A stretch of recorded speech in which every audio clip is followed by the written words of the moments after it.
Mari belajar dari Italia. Apa yang sebenarnya terjadi di Italia? Apa yang bisa kita jadikan contoh agar tidak terjadi di Indonesia? Kreatif konten ini berasal dari artikel warga Italia, dipersingkat dan dilengkapi data agar lebih mudah dipahami. Tahap 1. Kasus pertama diumumkan. Itu cuma flu. Apa pentingnya pakai masker? Orang-orang ini cuma lebay. Saya kan sehat, gak bakal ketularan. Gak usah panik lah. Tahap 2. Jumlah positif COVID-19 mulai naik signifikan.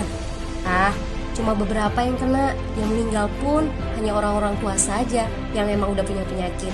Hidup seperti biasa aja lah. Pacaran, nongkrong bareng temen, jalan-jalan ke mall. Tetep lanjut. Tahap ketiga. Jumlah kasus meningkat dengan cepat, berlipat ganda dalam 1 hari. Tingkat kematian pun bertambah. 7 Maret, lebih dari 5.000 kasus positif COVID-19. Zona merah diberlakukan di Italia. Wilayah yang dikarantina hampir 25% dari luas Italia. Sekolah dan universitas tutup, tapi tempat kerja, bar, dan restoran masih buka. Sementara itu, 75% wilayah lain masih menganggap enteng COVID-19. Anjuran mencuci tangan ada di mana-mana, tapi sekadar anjuran dan tak banyak yang melakukan. Tahap 4. Jumlah kasus meningkat pesat. Sekolah dan universitas ditutup selama sebulan. Darurat nasional pun diberlakukan.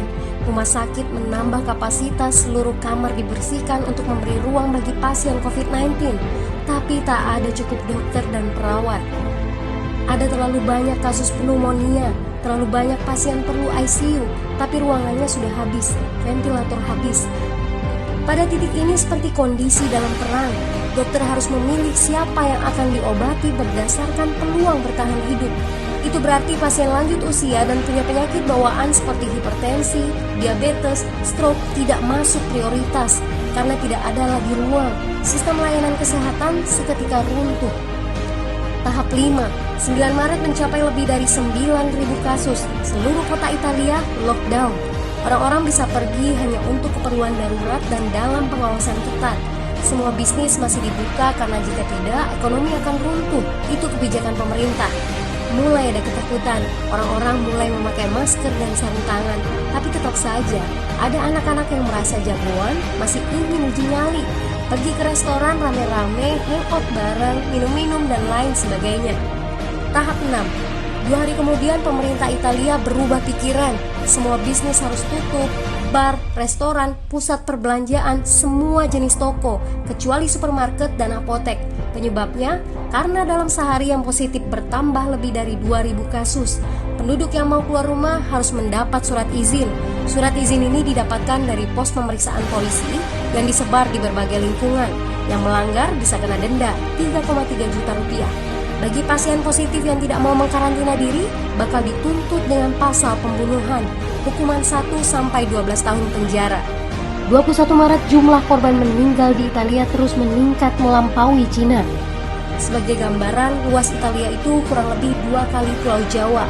Penduduknya lebih dari 60 juta jiwa. Lalu apa yang harus kita pelajari dari Italia? Yuk, mulai dari diri sendiri, mulai dari di rumah aja. Jaga kebersihan lalu isolasi diri dan keluarga. Tidak keluar rumah kecuali sangat penting. Ini saatnya memulai solidaritas. Yang mampu harus mulai membantu yang tidak mampu. Ini adalah bentuk usaha dan doa kita semua. Semoga badai corona ini segera berlalu.